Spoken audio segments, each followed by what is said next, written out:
ओम नमः कामदेवाय यस्य यस्य भवामी मम बसं स्वाहा।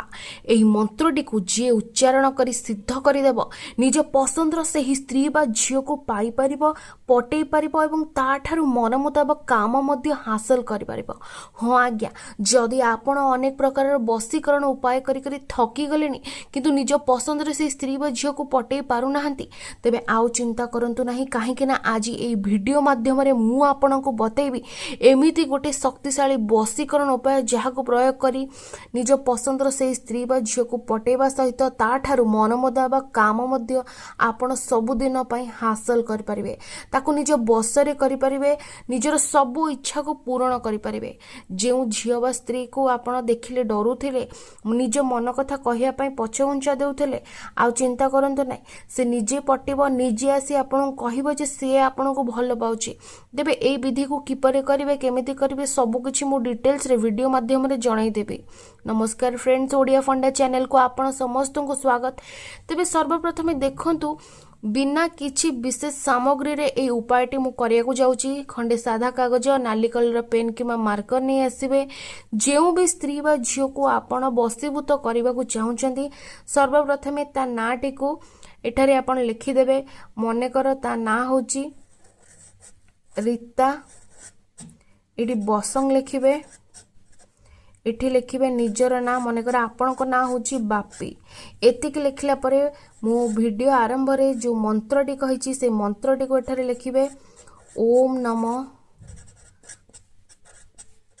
कामदेवाय यस्य यस्य भवामी मम बसं स्वाहा।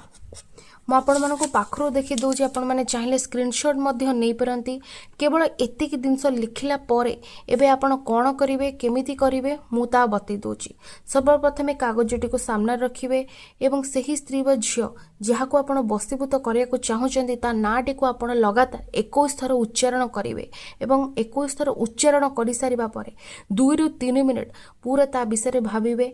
कौन पाई आपण चाहुचंती से आपण को बसरे हो एवं केउ काम जहाँ आपण को मन रे अछि, जहाँ आपण पाइबा को चेष्टा करिकि सफल होई पनांती किंतु आज पाइबा को चाहुचंती एई उपायटी करिवा द्वारा, तबे सेई इच्छाटी को निज मन रे भाबी नेबे एवं तापरे ए कागजटी को एपरि दुई हाथ रे धरि नेबे।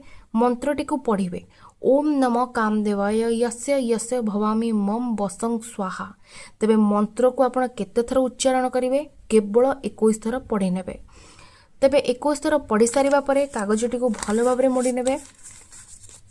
तापरे कोन करिवे फ्रेंड्स, आकु भलो भाबरे कोनसी लाल कपड़ा किंबा लाल सालू कपड़ा रे किंबा जदि आपन को पके कपड़ा के लाल सालू कना भी नाही, तबे आपण लाली सूतारे मध्ये आकु गुड़े देबे भल से एवं तापरे आकु नै कोनसी एक पानी जगह देखि पकई देबे।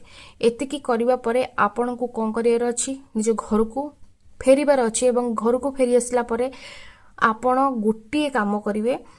आपण जो स्त्री बा झियो पई उपायटी करचंती ता नाटी को आपण 7 थर घर को आसिक उच्चारण कर देबे एवं निजर जे कोनसी काम आपण तापरे करि परिबे। एतिकी करिवे एवं अपेक्षा करिवे केवल 2 दिन मध्य रे आपणकर एई उपायटी निहाती आपण को 100% रिजल्ट देबो। से स्त्री बा झियो अवश्य पटिबो एवं आपणकर से इच्छाटी को पूर्ण करतबो। मने रखंतु फ्रेंड्स, एई उपायटी को आपण जे कोनसी शनिवार दिन प्रयोग करि परिबे। केउ समय रे करिवे, केवल सकाळ 10 टारु आरंभ करी संध्या 5टा मध्य रे एई विधिटी को आपण माने प्रयोग करि परिबे।